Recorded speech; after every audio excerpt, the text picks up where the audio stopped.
Looks like it's time, everybody. Hello, happy Saturday.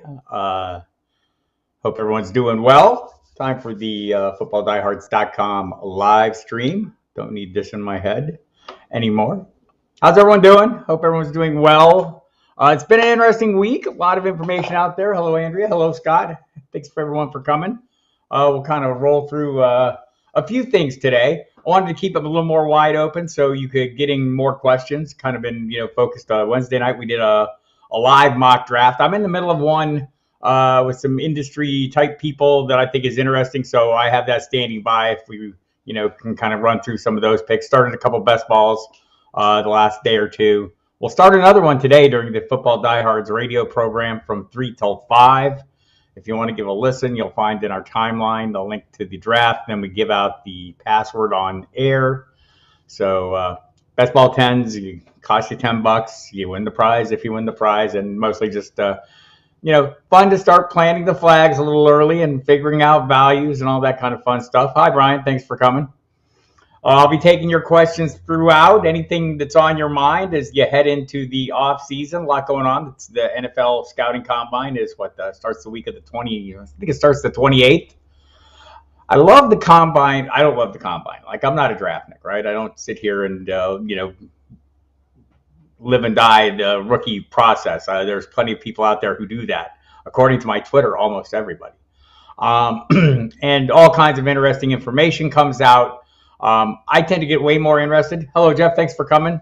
I tend to get way more interested when you put a helmet on these players, but also I'm in dynasty drafts that, in fact, I'm in one that drafts before the NFL draft. It makes a level of difficulty and intrigue that, it's kind of fun. I mean, but obviously, the more information we have, the more ideal it is. But here we are drafting early best balls and mock drafts and whatnot, and we don't care that we don't have all the information.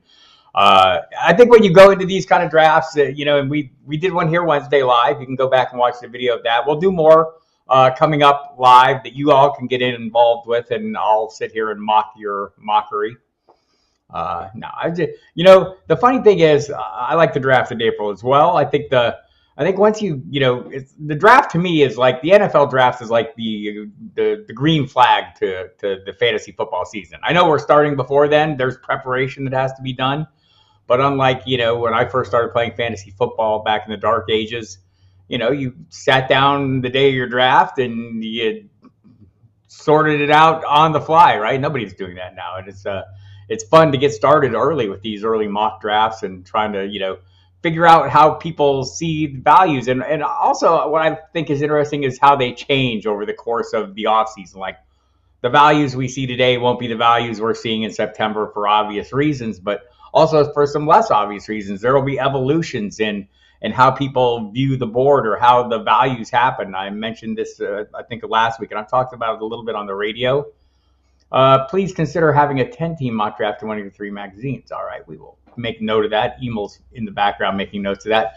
We usually do the 12 to try to keep it generic. I did do a 10 for the Sirius XM. Our first host draft was a 10-team mock draft. You can find that on Twitter, Brian. On my timeline, I have a link to the draft board there just for an early look at that kind of stuff. So, I know a lot of is the ESPN still basically like mostly 10-team leagues? I think that's the case. I know it was the case recently. So I know there are still people out there playing them. And we'll do a variety over the course of time. We'll do some super flex and all kinds of shenanigans planned at all times. So Superflex is kind of my new, I like playing it. It kind of evens up the value of quarterbacks or brings them more in line with what we're doing. Again, interested to have your questions today, and I think this is a fun time. We've been doing on the Football Diehards program. By the way, there'll be some shifts coming to that. Sirius going all in on baseball this year, so we'll be back to one show a week, which is kind of normal this time of year, or at least up until the draft time is what I'm told.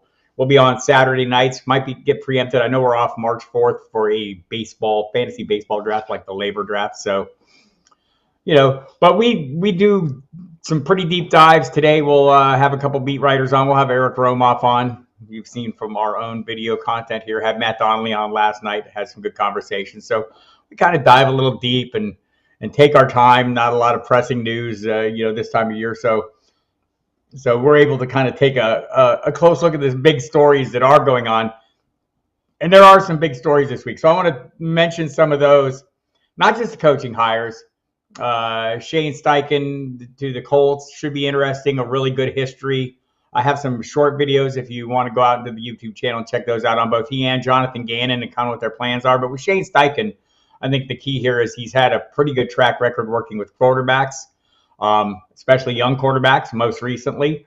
Jalen Hurts in Philadelphia, playing a role in his development, was the play caller for the second half of this season, and the offense fared pretty well. Prior to that, he was in with the Chargers, Justin Herbert's rookie year. I think it's interesting that he's taken different approaches, or the teams have taken different approaches in both those cases. In Herbert's rookie year, they threw the ball more than any other team. In Herbert's first year as a starter, the Eagles were run heavier than any other team. So it seems like I guess that suggests to me he's adaptable to the talent he has, and we'll see what the Colts do at quarterback.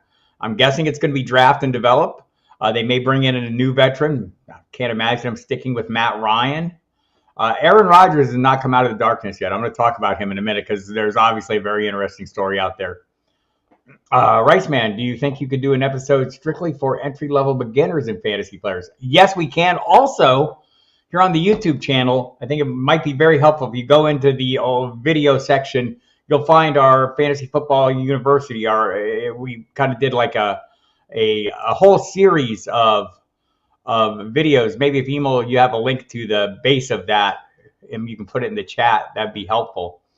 But yeah, we've kind of done that, and I found it very useful, and I enjoyed doing it. We had a number of great guests on, and we kind of talked about it. It's the Fantasy Football Summit. It was from 2018, and we kind of went through a lot of these things, and there's various chapters, etc., and kind of goes through all the various things you need to know. But yeah, we'll do an episode here over the course of the off season. We're going to be doing a lot of episodes. I'll be here twice a week, so for the most part. Might take a week or so off at some point. I like downtime. But getting back to the news. So, by the way, Scott's asking about quality wide receivers. I'll get to that question when we start looking at some of these mocks that we've been in. Scott, you've been in a couple of them. You're in a couple of the best balls we have ongoing. So again, Shane Steichen. I'm guessing it'll be a rookie. Whether I don't know. They'll get I don't know if they'll be able to get that number one overall. I'm not sure how the quarterbacks will play out. I mean, Bryce Young, C.J. Stroud, Will Levis seem to be the top three. After that, Emil has the link here. Here we go. Let's go ahead and put this in. And we've got a whole series of things. Let me put this in here, this link in, because I think it's pretty helpful. That'll get you a good starting point there, and it has it's at the website. And you have a pull down, and you can look at all the various aspects there. If that helps you out, Rice Man, I think you'll find some interesting content there. And also, if you go back early on the YouTube page, I think it was 2018, we did a summit where we kind of covered a lot of things as well. So plenty going on there for you to chew on. I think maybe if you put that link in, you might get you might be able to make it clickable. Anyway, so Steichen, whether they get one of the rookies and they develop him quickly, I mean, I think that makes the most sense. If you get the right guy and you think you have the right coach, all these things, it's obviously a big deal for a number of teams. So we'll talk about quarterbacks in a second. Jonathan Gannon talked about the new coach of the Cardinals, formerly defensive coordinator, both coordinators from the Eagles, now head coaches.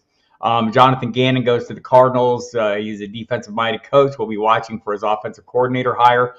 But for now, I mean, he said all the right things. This the job number one is maximizing the talents of Kyler Murray, and so enthusiastic to see what that means. Also enthusiastic to see when Kyler Murray gets back. Sounds like he will miss some time this season, maybe half the season. Right? Didn't get hurt till December 13th, so that could be a little bit of an issue for him. We'll see some coordinator moves this week. I guess the big one is Eric Bieniemy going to the Commanders. I almost called them the football team. I mean, they've had so many names; it's hard for me to keep track. The Commanders get Eric Bieniemy. It's kind of interesting. Bieniemy spent the last 5 seasons as the coordinator in Kansas City. Hasn't been the play caller. Has been kind of a perennial candidate for head coach. There's been a lot of discussion as to why he has not gotten the head coaching call. One of the reasons is he has not been a play caller. He will be in Washington, and he's an assistant head coach there. He's kind of been on year-to-year contracts with Kansas City, so he now has a 5-year contract with Commanders. So a little bit of job security for him and the ability to call plays, and maybe that is the missing piece, or the missing ingredient for him. I kind of think that's not the case. I mean, Matt Nagy didn't call plays for Andy Reid, and he got a head coaching job. Doug Peterson didn't call plays for Andy Reid, and he didn't get a head coaching job. So, that is there's something going on here when you've heard a lot of reporting about he doesn't interview well, et cetera, et cetera. I don't know. He's had a lot of success, so maybe this will be a step up for him to move up the ranks, move up in the hierarchy a little bit in the coaching pecking order, and maybe demonstrate something that he hasn't been able to so far. Again, I'm not sure how he hasn't demonstrated what those other coaches have demonstrated that I mentioned. Doug Peterson's had great success. Matt Nagy did not. Matt Nagy, by the way, likely to take over for Bieniemy as offensive coordinator in Kansas City. The Panthers hired a former Rams assistant, Thomas Brown, assistant head coach and running backs coach. This is going to be a Frank Reich offense. I'm guessing he'll be the play caller there. A couple other minor stories, of interest. Ezekiel Elliott, they'll be doing some legal tampering at the combine. Every agent, every general manager, everybody is at the combine, and lots of things are figured out. And maybe Ezekiel Elliott's future will be figured out, whether it's going to be with Dallas or not. Does the Bieniemy hire in Washington help Terry McLaurin or Jahan Dotson? So I'd like to say it helps both of them, right? I mean, I think there's been a lot of discussion. There are people out there who think Jahan Dotson is going to be more of a 1B to McLaurin's 1A. Have talked to some local observers who, kind of push back on that and say Terry McLaurin is, going to be far and away the primary guy, or that the roles aren't going to shift significantly. But I think one of the things that interests me is, Ron Rivera, when he fired Scott Turner, cited one of the reasons being he wanted more of a stronger, more of a focus on a run. So this disturbed me because I thought Scott Turner, did a really good job. If you watched the Commanders last year, you saw, a lot of like Jahan Dotson. I mean, early in the season, the touchdowns he had early were totally schemed up, right? They were designed to get him there, and the play calling set it up. The prior play calling set it up. And the same with the usage of Curtis Samuel. I thought was pretty creative. But what Ron Rivera wants is a run heavier approach. So I'm just curious how this works out. You bring in Eric Bieniemy, who's worked for a pretty creative offense. Granted, with Patrick Mahomes at the quarterback, you can afford to be really creative, but it hasn't been what you would call run-centric, right?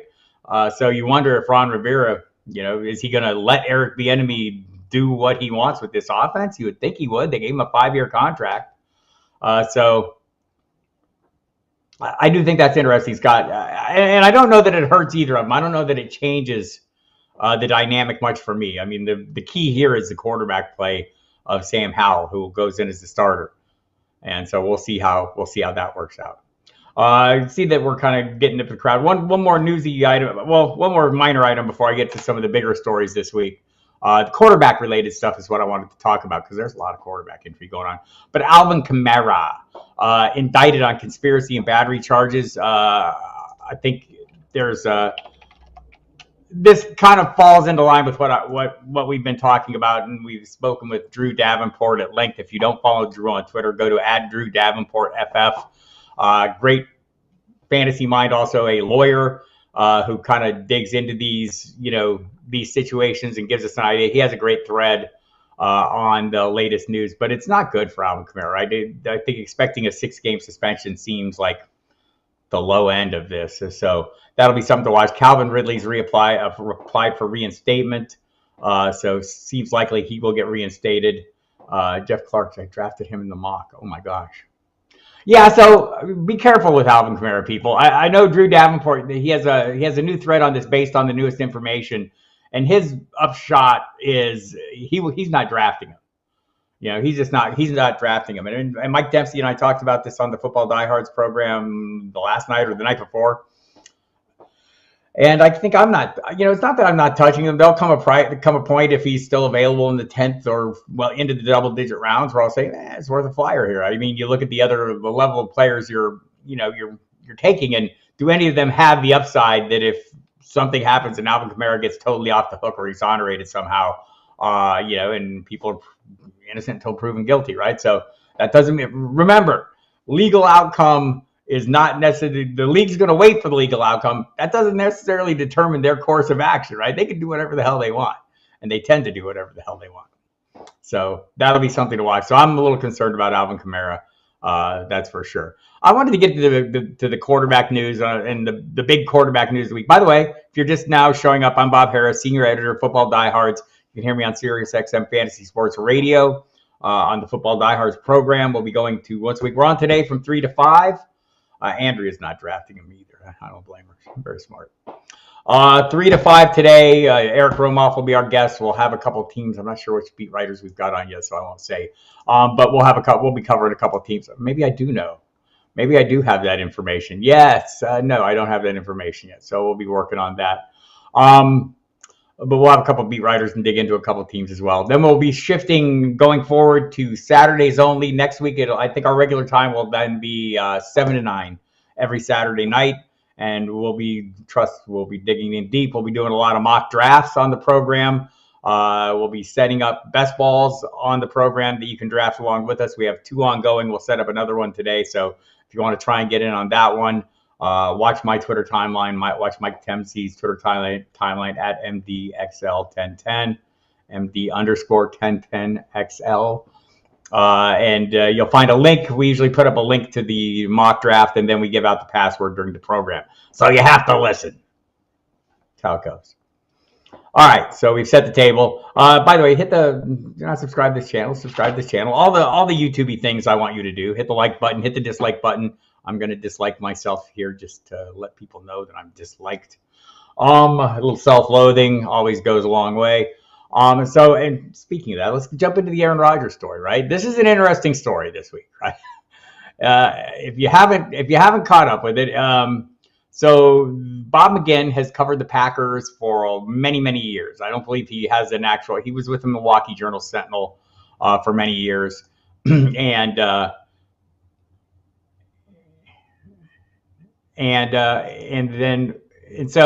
So basically, he went on a podcast with Tyler Dunn, who also covered the Packers for quite some time, right? And so here's what Bob McGinn says. And I'll quote Bob McGinn. They are done with Rodgers, citing his own instincts, his knowledge of the league, and discussions with someone who has firsthand knowledge of the Packers. He's not coming back. I mean, they are disgusted with him, and they're done with him, and they're moving on. So says Bob McGinn about the Packers and Aaron Rodgers.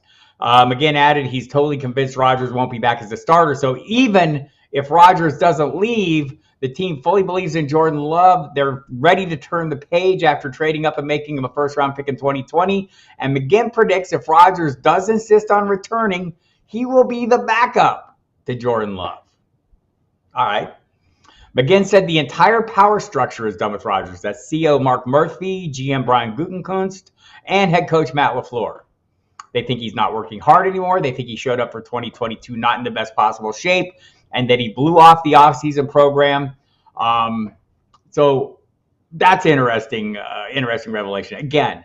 But, this is one of those stories that I want to believe, right? I mean, it's funny how you hear these stories. And by the way, Aaron Rodgers earlier this week on the Pat McAfee show came out, and Ian Rappaport had reported he was going to that Rodgers was going to be starting his darkness retreat on Monday. He's talked about the darkness retreat. It'll be 4 days of total isolation, which I think is ongoing now. I wonder if anyone slipped a note under the isolation room door. Said, hey, man, Bob McGinn says you're out. Probably not.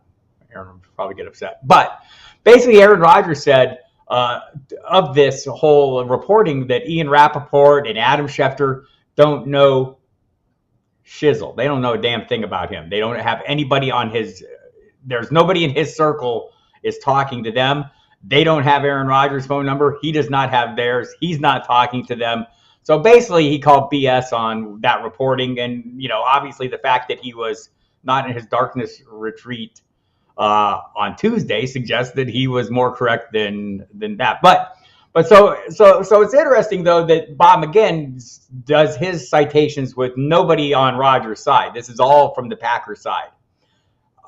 I'll just acknowledge that fans and people who there are people out there who are very dismissive of Bob McGinn and Tyler Dunn who feel like they are don't but these are fans, right? So Packers fans are obviously going to take umbrage at reporting that cast the Packers or anything about them in a bad light, and so people are those people are pretty dismissive.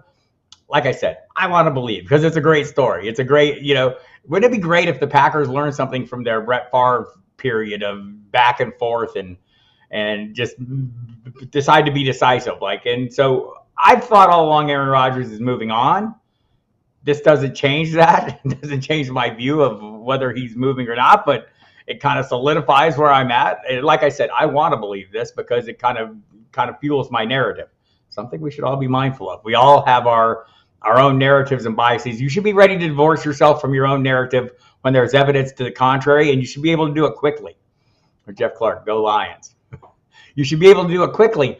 But, as more information comes in that lends credence or adds to the mountain of evidence that your narrative is the narrative you want to be on, by all means, man, go with it. So this kind of adds to that. So this brings up the next piece of the puzzle is where does Aaron Rodgers land? And there are a number of dominoes in the quarterback, game this year, and not the least of which is Lamar Jackson. So I've thought all along, and I've said on this, these live streams over the course of, time, since the season's ended.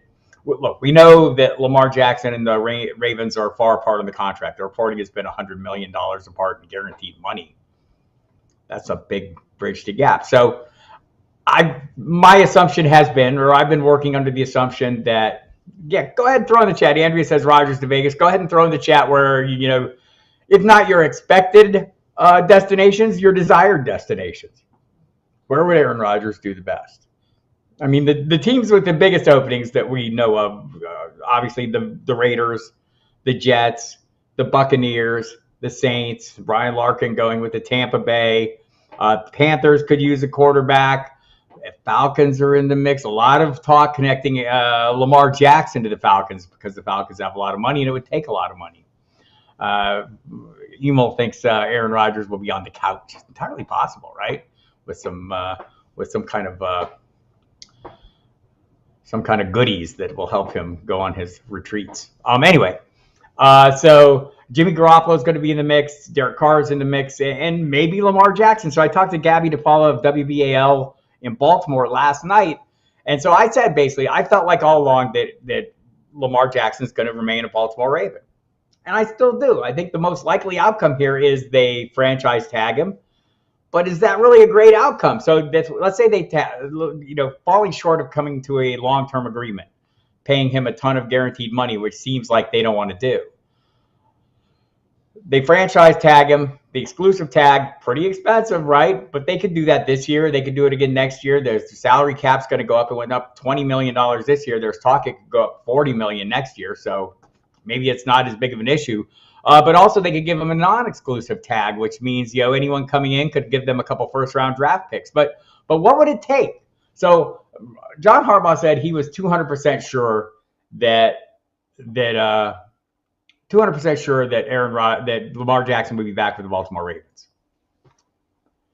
Okay, I've kind of been with that. I've kind of been with the 200%. But lately I'm starting to wonder, is it in their best interest? Is he so great that if they can't come to an accommodation, do they just maybe start over from scratch and figure something else out and see if they can't get a couple first-round picks? Well, Gabby DePaula, she is on the same page. She is on that page as well. She came out of the season like 100% sure Lamar Jackson would be a Baltimore Raven. Now she's less sure. She's there covering the team every day. No, I'm not, but she's got a better feel for that vibe than I do. They bring in a new offensive coordinator in Todd Monken. Speaking is new to me. Pardon me. Todd Monken, who's been around a while, most recently with the Georgia Bulldogs, had very successful there, right? And has had success in various stints, varying degrees of success throughout his time as an NFL coach, but pretty well respected, right? So runs a lot of 2 tight end sets, or did, in Georgia, and that fits in with what the Ravens want to do.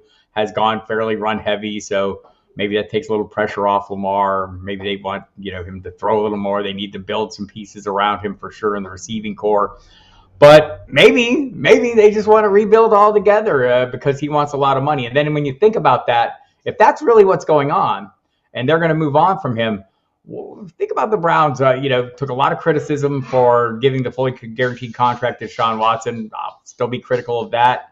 But maybe that's the thing that forces Lamar Jackson out of their conference, right?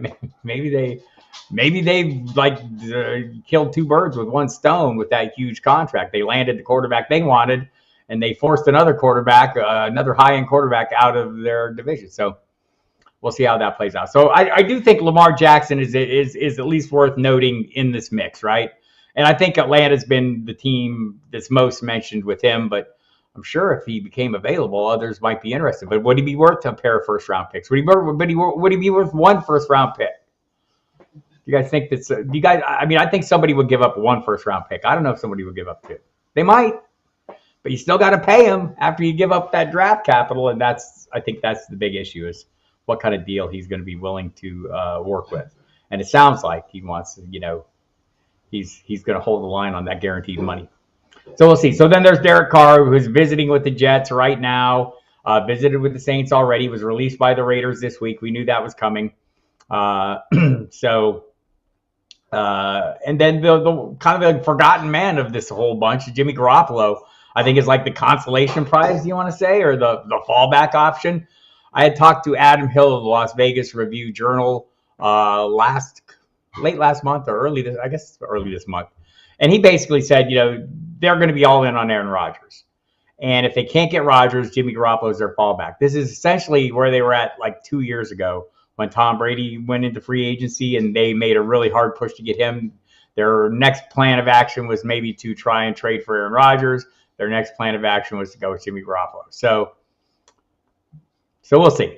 I do think, the Raiders seem to make a lot of sense. Devontae Adams is there, but it's a lot of money. A lot of money. Do they want to develop somebody? I don't think they want to develop somebody. I think they want to go in. I think Jimmy Garoppolo is more likely there. I think the prime landing spots are, to me, Las Vegas and the Jets. Jets have a lot of talent, right? Maybe the Jets are the overlook. What do you guys think?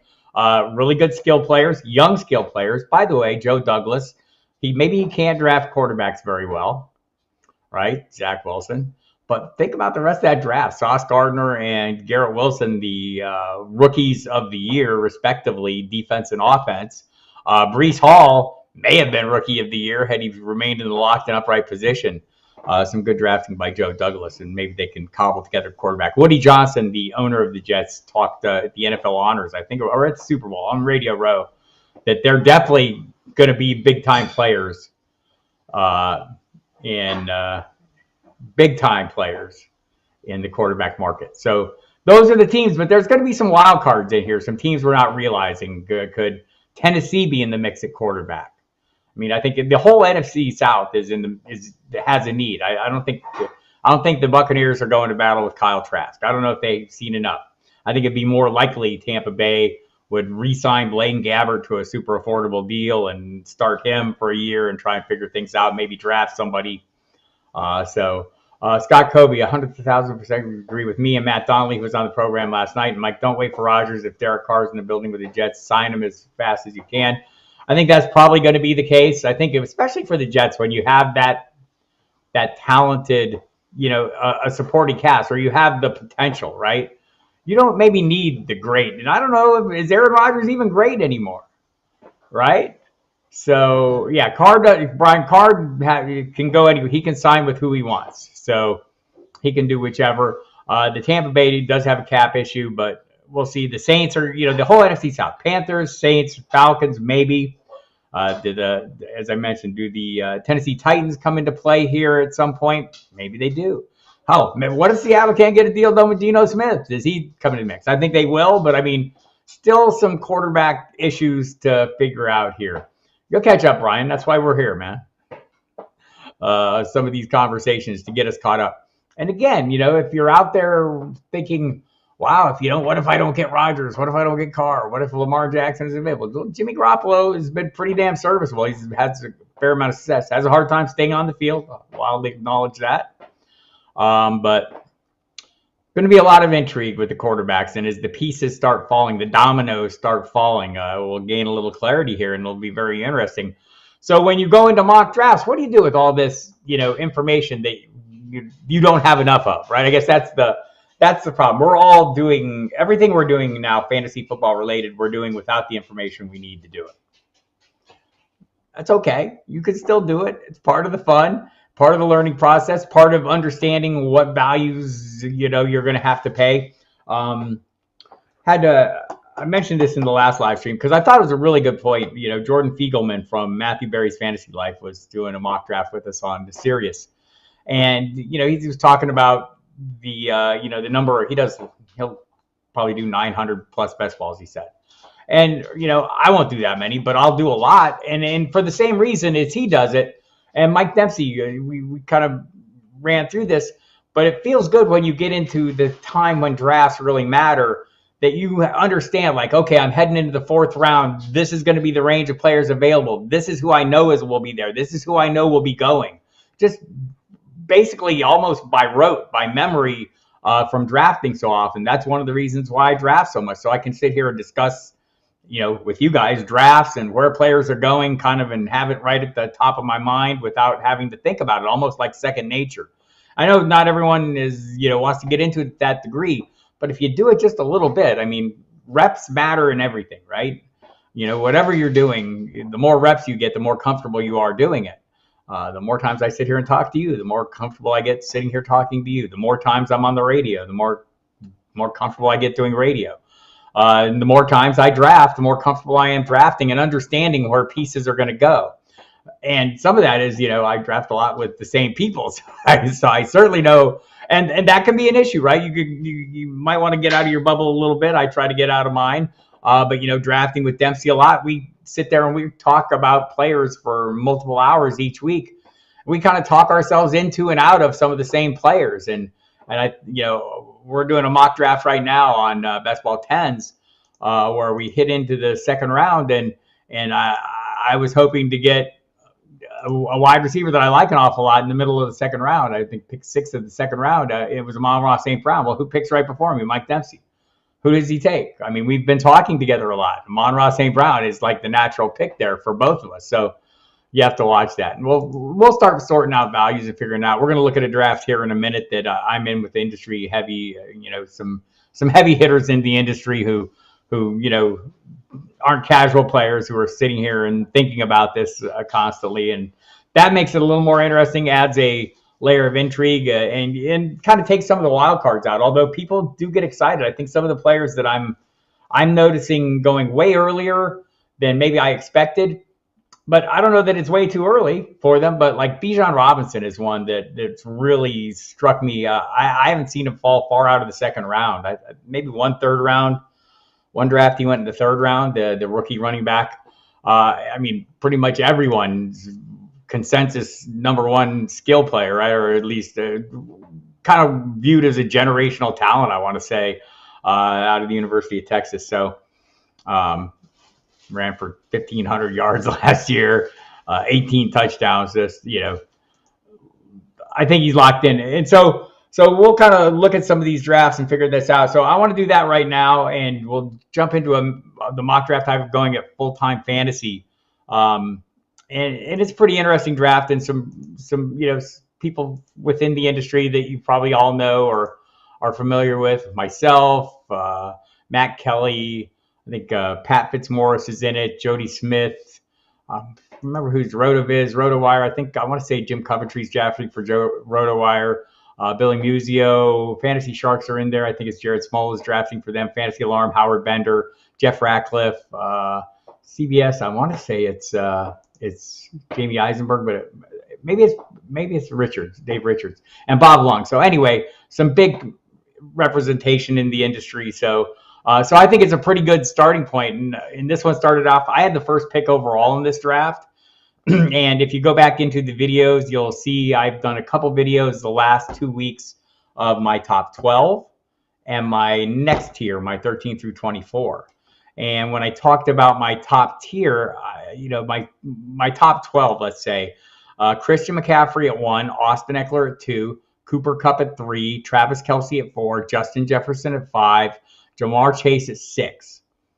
Of those 6, there will be drafts where I take any or all of them number 1 overall. I'm going to diversify when I get number 1 picks this year, because I think last year, kind of, if you were all in on Jonathan Taylor, you saw how that worked out. So the vast majority of times I'm going to mix these up, and I think there's an argument to be made for any of those 6: McCaffrey, Eckler, Kupp, Kelce. Yes, I'm a little higher on Kupp than a lot of people, but I think it's pretty defensible, and I will defend it if you would ask me to. Travis Kelce, I think there will be times where he goes number 1 overall for me. Justin Jefferson, Chase. After that, I have Barkley, Henry, Hill, Adams, Jacobs, Diggs. And after that, the next tier of guys, it's all fine. But I think the point I wanted to make is there will be times where I go with any of these players. In this case, this is not my first draft. I think this was my second draft of the season, Scott, or it started. It's been ongoing. It's taken a while to get through it. I think we're about 3 weeks into this. So we did a mock draft Monday night on Football Diehards, where we kind of do 4 of us draft 3 teams each. And so I think we had done one of those before I jumped into this, and then we've jumped into the best ball room since. So, but Christian McCaffrey I took first with that first pick overall. And look, I think, the arguments for him are pretty easy. I think Kyle Shanahan will dial some more things up for him, but we saw the usage was really nice as both a rusher and receiver. I think he is going to share. You can expect Elijah Mitchell or whoever to be factors. There are other great skill players there, but you saw the way they can build this offense around the skills of Christian McCaffrey, because they started doing it the day he arrived, right? They traded for him in week 6, and immediately this team got a bunch better, right? So before McCaffrey showed up, the Niners ranked 19th in the NFL in points scored per game. They were at 20.3. They were 18th in yards per game, at 340. As soon as McCaffrey showed up, the Niners moved over the rest of the season to second in the league in scoring at 29.8 points and 4th in yards per game at 379 yards per point. Over the final 6 weeks, he ran 101 times, 500 yards, 505 yards, 4 touchdowns, caught 27 passes for another 3 scores, 262 yards. So I'm guessing Kyle Shanahan's going to come up ways to make full use of the 3-down skill set, and I think he's, to me, a really strong claim. I think Austin Eckler's in the mix too. Talked to a local observer, took Kupp in the 3rd pick in my mock draft. So I'll talk about Kupp a little bit here. Because I think he's a great pick, right? A 4th pick overall, Jody Smith, sharp dude. So when you look at how the receivers came off the board in this one, I think this is a perfectly logical approach. Jefferson, Chase, Kupp.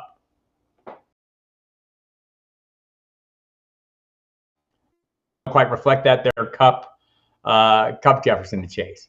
And I think Kupp, when you look at where he was when he was hurt last year, and I think the thing that changed this for me, that made me more interested in him, was the return of Sean McVay. Until then, I would have probably been off. Now that McVay's back, look, they need offensive linemen. They needed offensive linemen last year. Matthew Stafford has to stay healthy, and the elbow has to be intact. It was intact enough last year for Cooper Kupp to be one of the top, lead the NFL, lead all fantasy receivers in points per game, average points per game, up until the time he was hurt, right? So I don't think he changes. I don't think that changes materially. I think it could get better, or the offense could get better. Does that mean other pieces have to get involved and be effective? Yes. I don't think that's a limiting factor for Cooper Kupp. Look, Justin Jefferson's fine. Going to have a huge role. There were weeks where he was shut down last year. You wonder if opponents aren't going to be looking at that and trying to figure out ways to replicate the success against him that the teams had last year, most notably the Packers. But down the stretch, he came up short. I liked Jamar Chase's role down the stretch last year after he returned from injury. I thought we saw a shift in how he was used in terms of being less of a big play. Look, he's always going to be a big play threat, but they started using him more in underneath shorter routes, intermediate routes, and the target share went way up for him and way down for T. Higgins, conversely. So those three are pretty much locked in top threes. Austin Eckler, I think, a great value at pick number 5. Again, I talked to a beat writer, Mark. Who did we talk to last night? I'll have to think about that. Mark Wicker from the Southern California News Group, and just it's funny because both he and Gabby DePaula, who we talked to, who cover the Ravens, both of them mentioned Bijan Robinson as a possible first-round pick for both those teams. Obviously, the Chargers brought in Kellen Moore to be a complement, or to run an offense, to change up this offense a little bit. He talked about having a threat to complement Austin Eckler.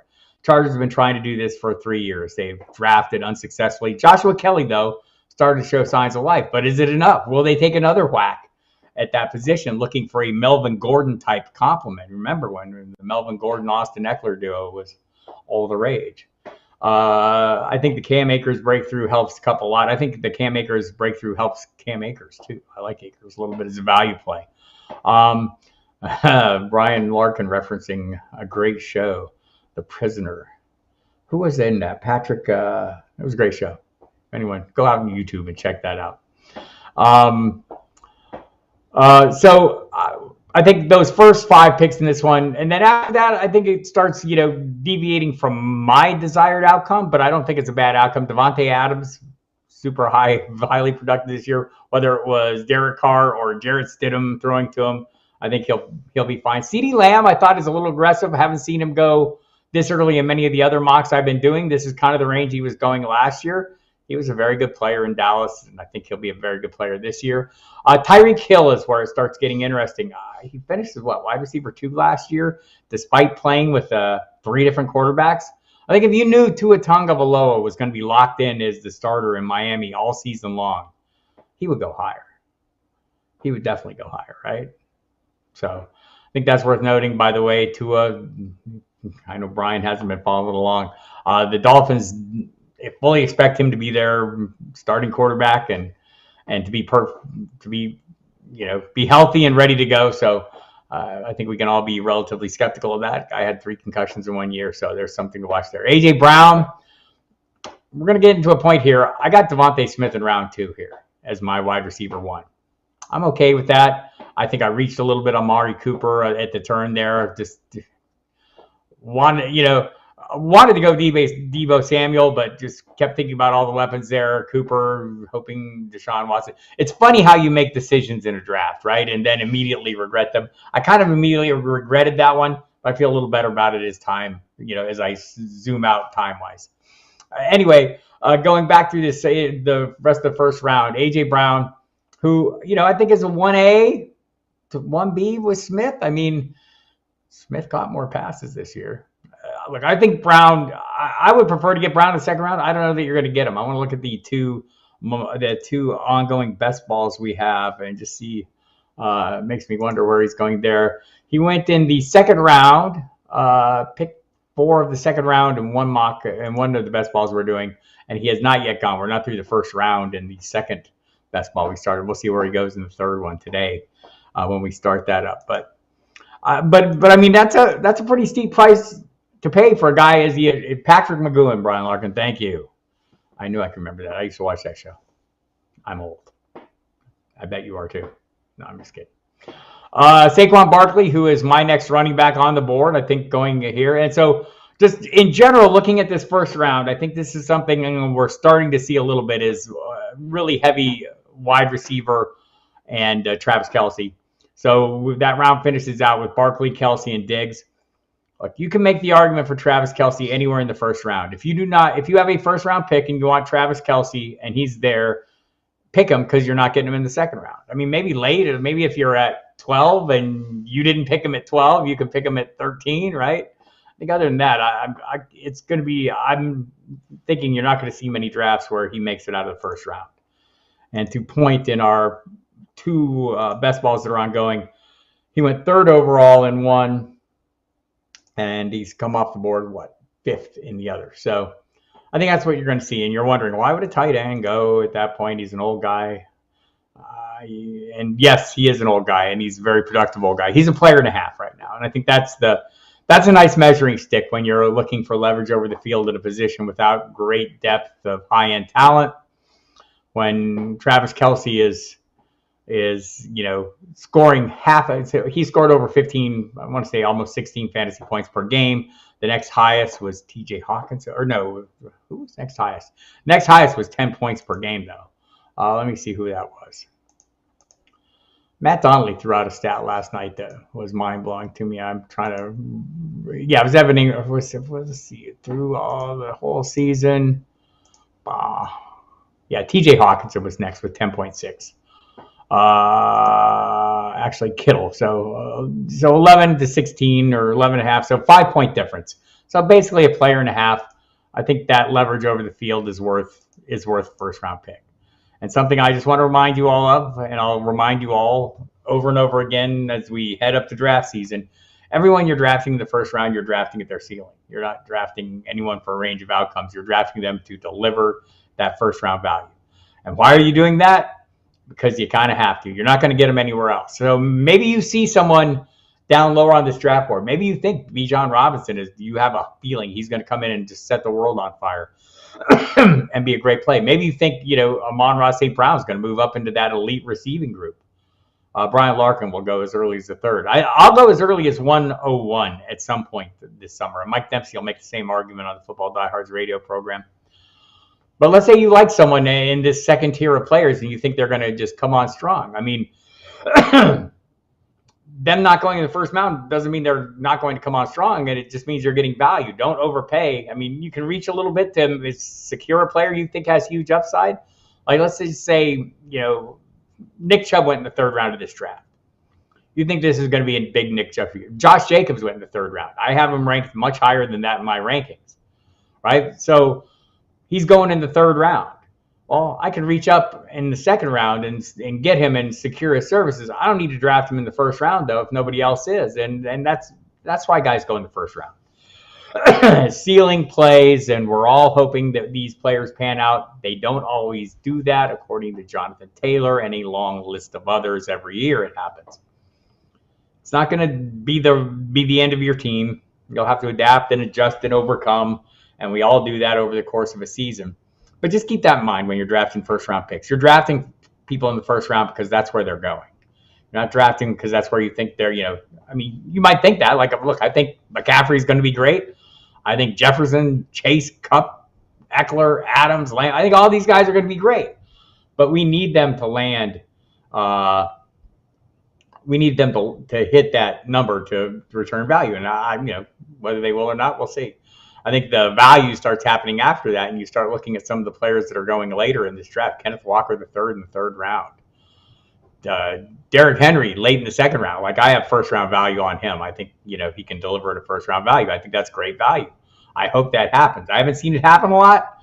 I've seen Henry mostly going in the first round or close to the first round or earlier in the second. Amon-Ra St. Brown is a guy that I'll be willing to invest in. So in the first mock draft I did, I took Tyreek Hill at 12 and Amon-Ra St. Brown at 13. Bob Lung does a similar thing. And I'll tell you why Bob Lung does this. When you draft Amon-Ra St. Brown, you're looking for that solid high-end weekly production. You might have a guy like Diggs who maybe he doesn't have scores some week, or he comes up a little short on some weeks. Or let's say you draft, like I drafted with Tyreek Hill, who seems like a little bit of a boom-bust play. Amon Brown is kind of like he's what Keenan Allen has been in the past when you draft a volatile player at his position earlier and you want someone who kind of evens out the week-to-week production at the position. A guy like Keenan Allen's been that guy. I think Amon-Ra St. Brown has turned into that guy as well. I think some other values that I see in this draft, by the way, Scott Kobe, Devontae Smith was one of those guys this past season after the A.J. Brown trade. I think he is. I think I do like Henry this year, Andrea. I know that, he's 29. He has a lot of mileage, a lot of wear and tear. Also, he showed no signs of slowing down. I do think he maybe wasn't as dominant in the fourth quarter as he has been in past years, but still showed the breakaway speed. And I know the arguments against Derrick Henry. He's older. His offensive line isn't great. He doesn't have a great quarterback or passing game to complement him. And all those things have been true of him for the last 4 years, and he's averaged 19 fantasy points a game over those 4 years. And like Kelsey, when you get to an older player, maybe you're running the risk of getting off the bus to stop late, right? Like maybe this was the last great year. The people who cover the team closely, that's one of the reasons I like to talk to the beat writers a lot. The people who cover the teams closely in both those cases of both those players don't see a fall off coming. Not for Kelsey. Look, we've seen other tight ends, play into their later years. Tony Gonzalez, among and others, and play very productively. And I think Kelsey, but in the case of both Kelsey and more so in Henry, he has a freakish offseason workout program that the people who cover the team closely talk about endlessly. But also, he's just a unique character, right? And there's players that are like that. I understand why people might want to shy away from him again. It's better to get off the bus a stop early than a stop late. I kind of get that idea. I still think he's a solid player. I still think he has another season left in him, and maybe that'll cost me. And I agree with what Scott says. Mike Vrabel certainly believes in him.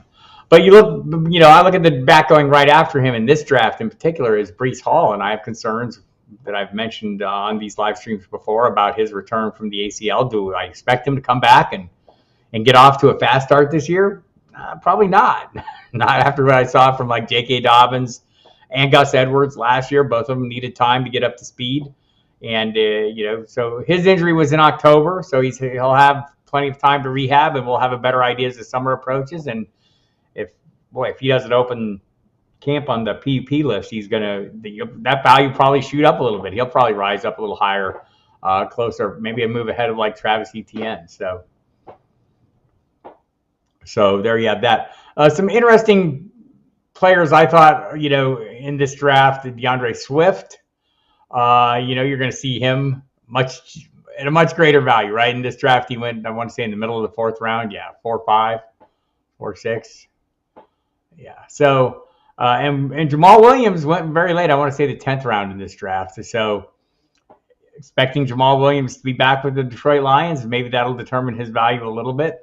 The quarterbacks, when they start going off the board, this draft was a little later than most drafts I've seen, or the mocks that in early best balls I've been in. We saw the quarterbacks start coming off in round 4, Hurts, Allen, and Mahomes, as you would expect. Mahomes, well, I did it in reverse order. Mahomes, Allen, and Hurts. I think that's interesting. Mahomes, I've seen a couple times go ahead of Josh Allen. I've seen Josh Allen go first the other couple times. So I think Hurts is right in that mix there, though. Those are going to be the top 3. I'm starting to see them coming off in the 2nd round, or the late 2nd round, and then one of them maybe, and then the other 2 coming off in the 3rd round. Then after that, it starts slowing up a little bit. In this particular draft, it was Burrow. I think that's been pretty much the norm. Justin Fields, that's been pretty much the norm. Herbert went a little higher than I've seen. I think I like Trevor Lawrence a lot. I think that's a good play. He went after Daniel Jones, was like a way early pick in this one by Bender. Thought that was interesting. Some high hopes for him. Andrea asking about Swift this year. So I did talk to a couple Lions beat writers in the last few weeks. Dave Burkett from the Free Press and Tim Twentyman from the team's website. And I don't know if they are foreseeing a big change in usage. I think this might be a case like where Tony Pollard last year, the Cowboys talked about him being most effective when they limited him to 30 snaps. They just feel like he's better then. Maybe that'll change with the offensive coordinator and the running backs coach gone. Maybe they'll see the replacements will see that differently, right? I don't know that Brian Schottenheimer is going to be making that call. Maybe the new running backs coach will have some say in there. Maybe Ezekiel Elliott's presence will have some say. But that was their stance last year. It feels like the Lions are in the same place with DeAndre Swift. And in particular, Dave Burkett said, maybe he was beat up for a longer period. He came off the injury report some weeks and they still didn't give him heavy usage. And if you remember, by the end of the season, Justin Jackson, it was like a 3-way split with Jamal Williams, who was super effective, right? Broke the franchise touchdown record held by Barry Sanders, who I'm told is very good. So maybe just a unique situation. 260 plus carries, 262 for Jamal Williams this year. If he's gone, that's a big hole in the offense. So he wants to come back. My guess is he'll be back. and Swift will play a role similar. I mean, I think it'll be a limited role. He's a great playmaking threat. There's no doubt about it. They're going to have a lot of great playmaking threats. Maybe that helps everybody. Having, you got a guy like Jamal Williams who's great in close. You're going to have Jamison Williams, moving into one of the wide receiver spots where you already have Amon-Ra St. Brown. I do see the Lions re-signing him. I see him wanting to be re-signed, that's for sure. So, my guess is they'll want to keep him around because I guess that the bottom line though, with all these playmakers, to me, Swift becomes, I'll be looking for him to become a value. I don't know if he's there where I'll be like a must submit in round 4, but if he falls much further than that, if he falls down below the Dobbinses and Pacheco's and Dameon Pierce's, who maybe is going too low here as well, right? Maybe below Javonte Williams. Javonte Williams, another one coming back from Mr. Scampers. How are you, sir? The Javonte Williams coming back from a pretty devastating knee injury, not just ACL, but multiple injuries. I mean, if Swift starts falling below those guys, I'm going to be really interested. There will come a point, but I think for right now, round 4 is still a little rich. The range of players he's going with, Mixon, Aaron Jones, Dalvin Cook, Najee Harris, whether you feel those guys are being drafted later than they should be or not, just looking relative to each other. I mean, I don't know that I consider DeAndre Swift in that group. I just don't at the moment. Maybe that changes if Jamal Williams is gone, but I don't think he will be. I think he'll be back. Some of the other running backs, I mentioned Dameon Pierce going in round 6. Not sure the Texans are going to be a good offense, but I'm pretty sure Dameon Pierce is going to be a big part of whatever they are. Alvin Kamara went in the 6th here, not touching him, as I said. James Conner, I thought was a great value for me, Bob Harris, in round 7. Look, the Cardinals aren't going to have Kyler Murray for half the season. They're probably going to lean on the run a little bit, hoping Jonathan Gannon can get that defense kick-started. So I thought, just in general, my team, McCaffrey, Devontae Smith, Amari Cooper. I had regrets immediately about Amari Cooper. There were players I felt like I should have taken ahead of him. Many of them going, that's always one of the tests when you're in a mock. You're debating between a handful of guys. You pick one of them, and then the others go right after you. At least you knew you were in the ballpark. I like Joe Mixon in the 4th round as my running back 2. I'll live with that. I think TJ Hawkinson is probably going to be my tight end 2 right now until we get a little clarity. And I think George Kittle would be more in the conversation as one in the top tier of tight ends. And he did go right after that. He went ahead of Mark Andrews in this draft. If you knew Brock Purdy was going to be locked into play, I think that would be a pretty easy call there. But I think Hawkins is a great call. And Trevor Lawrence, I think, for me, kind of the tail end of the desirable starters. And then after that, I mean, there's players I like that I'll take chances on, but I think he's, one of the last of the high ends. Do I see the Texans signing quarterback at free agency, or do they draft one? They have so many needs. I think they could go either way. And that's one that maybe we shouldn't dismiss the notion of them adding a veteran to hold them over. Talked to Aaron Wilson, who covers that team and has for many years. And I kind of, threw it out there. Well, it's certainly not going to be Davis Mills. And he said, well, I don't know. Maybe it will be. So, just out of necessity. They have so many holes to fill, and they've got plenty of draft capital to fill the holes. So maybe they do go quarterback early and try to develop. But if they go that route, Aaron Wilson thinks they might, lean on Davis Mills as a bit of a stopgap, a bridge, a broken bridge. A bridge that doesn't go all the way to the other side. I don't know. So, yeah, that's a little bit of concern. Nonetheless, I drafted Brandon Cooks, as you can see, in round 8. I think he's a great value there if he stays a Texan or not. I mean, he could be a great play.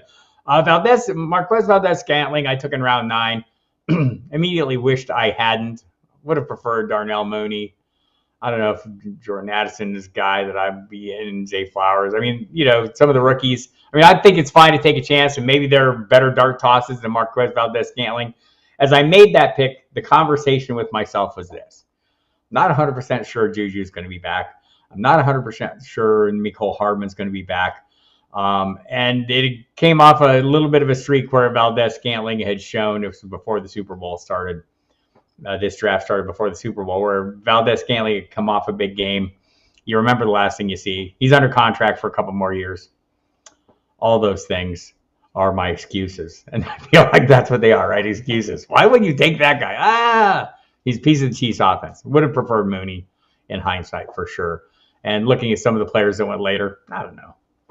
Not all that enthusiastic. I mean, the rookies, maybe better to take a chance on the rookies. And I think we'll all be taking more chances on rookie wide receivers, looking at the way the young talent has gone.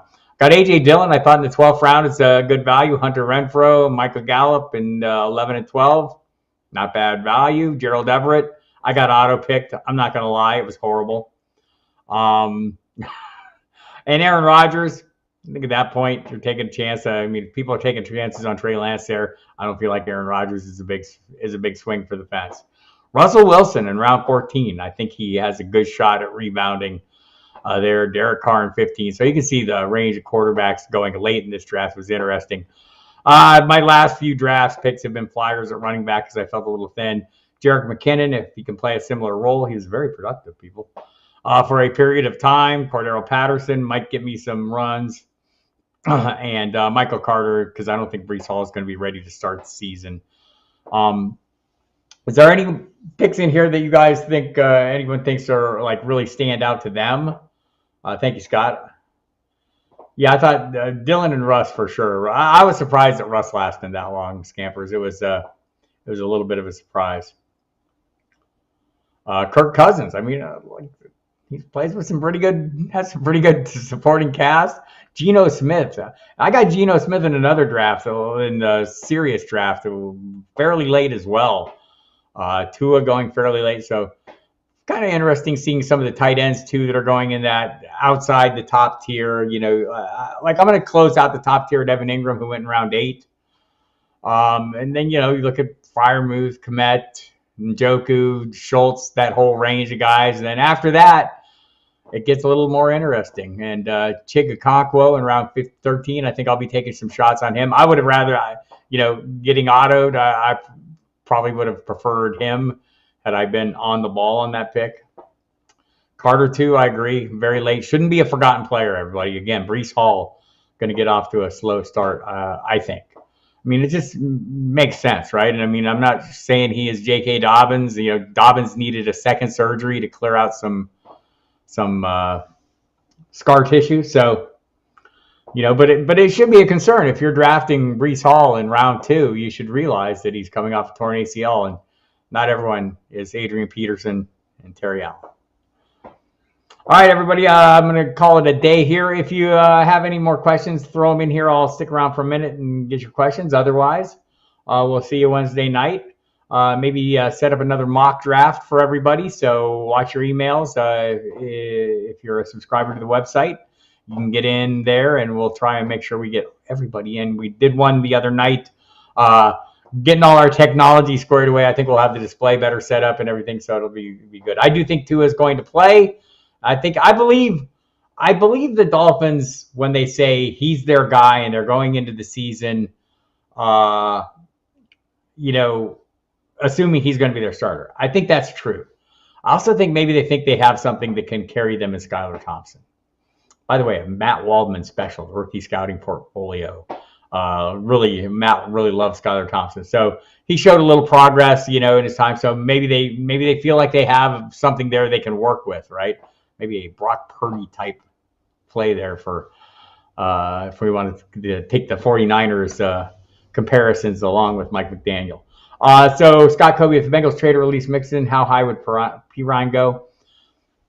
I don't know. Do they keep him? He's an unrestricted free agent, so I'm assuming they keep him. I think he'd go fairly high, but I think if them letting Mixon go would be a sign to me that they're planning to draft somebody, and I'd want to see what that is. Scampers would like us to remember Kyron Williams, should not be forgotten. My Cam Akers share would like to forget him. He did have major steam. It's true. He was one of those guys, kind of like Brian Robinson Jr. had, that, they were making no secret of Brian Robinson in Washington, the Commanders, before his unfortunate shooting incident where he was robbed and shot. They made no bones about the fact that he was the guy. The momentum was building. You could see it. And I remember that with Kyron Williams as well, where he was getting that kind of steam. And then fractured his foot, was it, Scampers? So we'll see. We'll see. Take some shots in best ball. That's where you take your shots, people, and do take shots, right? I mean, we're drafting this early. I mean, do the players you're keen on, and don't go crazy. But when you get into these late rounds, why not take some shots? And that was one of the things I said about Kamara. If he's in the 10th, 12th round, look, I think he's not going to play. But I also look at some of the players going in that same range, or the players going in the range around him, and I think, wow, there's as many questions about them as there are around Kamara. So I think that's when you make that decision. But definitely taking some shots in best ball, and on some of the rookies incoming before you know what team they're on, feel free to do that, especially with the wide receiver position. I know people are, it's early, but I mean, I'm seeing a lot in the early drafts I've been doing, seeing tons of Bijan Robinson going in the second round. Haven't seen, I think one draft I've seen him fall into the third. Jahmyr Gibbs out of Alabama, another running back people are taking in these drafts. Charbonnet is going. Who else is going? I've seen a couple others go. Of the wide receiving group, you're going to see Quentin Johnson, you're going to see Jordan Addison, Jackson Smith and Jigba. I think you're going to see Zay Flowers go an awful lot. So Rashee Rice I've seen go at some point. So don't be afraid. And it's a great tight end class as well. And I know tight ends take time to develop, but Michael Mayer, the guy out of Notre Dame, and Dalton Kincaid are names you're going to see. You're going to hear an awful lot. And people think, I know, speaking to the Chargers beat writer last night, he mentioned specifically Dalton Kincaid. I've heard him mentioned a lot. So there you have it. All right, everybody. It looks like I've worn out all the questions. I will go away. We'll come back Wednesday. Emo, we're going to plan a mock draft on Wednesday. That's what we'll do. Mock draft on Wednesday night. Get you all going. Get our technologies all dialed in. So if you don't have a sleeper account, get a sleeper account.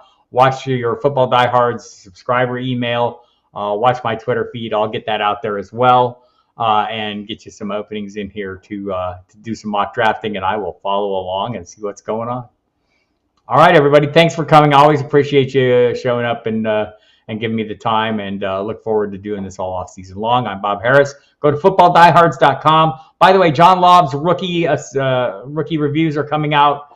Right now, we have the quarterbacks and the running backs up on the site. Available to you. Wide receivers, I believe, will be coming this week, so watch for those. And I'll get John Laub on here on a Saturday soon. We'll run through all his rookies, and we'll be talking rookie talk all the way up through the draft, of course. Thanks for coming, Dame. I appreciate you. Appreciate everyone who showed up, and we will see you soon. By the way, stick around on the radio if you're on the Sirius XM 3 to 5 today. Me and Mike Dempsey, Eric Romoff, the great Eric Romoff.